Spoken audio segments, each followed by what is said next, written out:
1961, they invaded Cuba.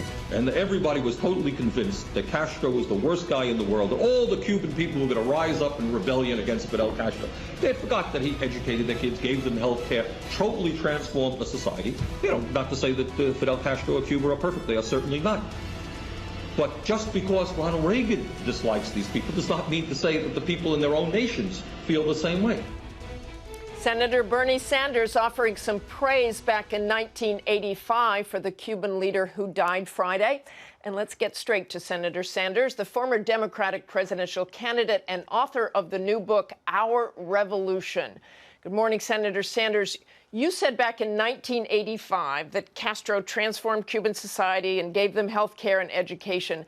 But this was a brutal dictatorship, despite the romanticized version that some Americans have of Cuba. He rationed food, imprisoned dissidents. You heard all today Senator Cruz talk about that.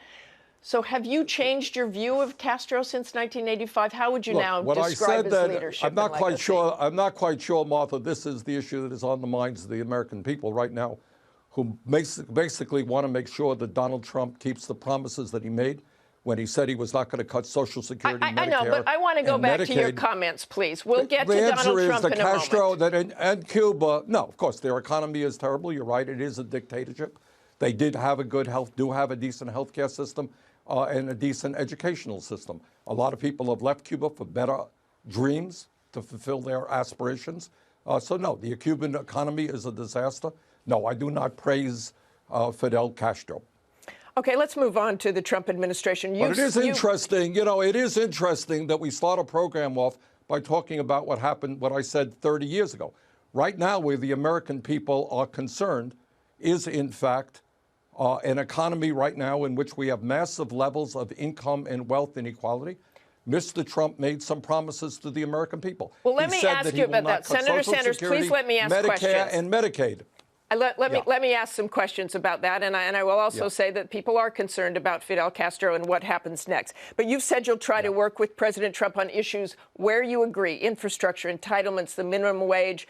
Given his cabinet picks and things he has said this week, do you think he can work with them?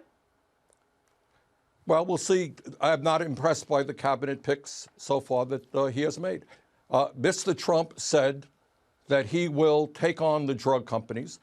Right now, we pay, as you know, the highest prices in the world for prescription drugs. Many Americans cannot afford the medicine that they desperately need.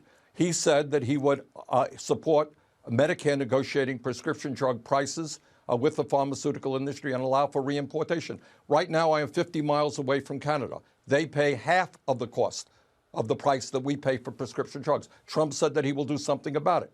Let's see if he does. Trump said when he was running for president, you heard him say this, I am the only Republican candidate who will not cut Social Security, Medicare, and Medicaid. Well, you got some people in the Republican Party right now who want to voucherize Medicare, make massive cuts in Medicaid. Will he keep his word? Mr. Trump said that he was against the disastrous trade policies that this country currently has. Well, will you look forward to working with him to save the jobs in Indiana for the carrier workers, to make sure that corporations don't throw American workers out on the street as they go to China and they go to Mexico at very low wages? So if he is serious about protecting working families, yeah, we'll work with him. We will not work with him if he talks about xenophobia, if he talks about racism, sexism. That is not acceptable. In the other area where we will not work with him, we do not believe, I do not believe, that climate change is a hoax. I believe the scientific evidence is overwhelming that it is one of the great threats to humanity, and we've got to transform our energy system. Well, Mr. Trump said that mankind may be causing climate change this week and is open to abiding by the Paris Accord. So is that a new and improved Donald Trump to you? Well, that is something, but we have got to go further than that. The scientific community is saying that if we do not transform our energy system yesterday, we're going to be looking at more drought, more floods, more extreme weather disturbances. So he has got to listen to the scientific community, not the fossil fuel industry. I want to talk about this recount that's going to go on. You said right after the election that it's over. Mr. Trump will be the next president, and Democrats must focus on the realities of where we are. So are they wrong to do this recount and question the election's results? The Democrats, Martha, are not doing the recount. I trust that you know that was initiated by the Green Party, who has every right in the world to do it. I'm aware of that, but Hillary Clinton has joined in. Well, of course they've joined it. It's taking a process. We will see what happens. It's a legal right. It's not a big deal. I don't think anybody, Secretary Clinton or anybody else, thinks there's going to be profound changes. We will see what happens. But the focus right now has got to be doing everything that we can to address the real issues facing the working families of this country. Mr. Trump talked about dissolving, doing away with the Affordable Care Act, throwing 20 million Americans off of health insurance. What happens to those people? He talked about the need to make college more affordable. Is he serious about doing that? What has Trump's victory meant to the Democratic Party? What will transform it? What will change in the Democratic Party? And is it time for Hillary Clinton and the Clintons to just move on?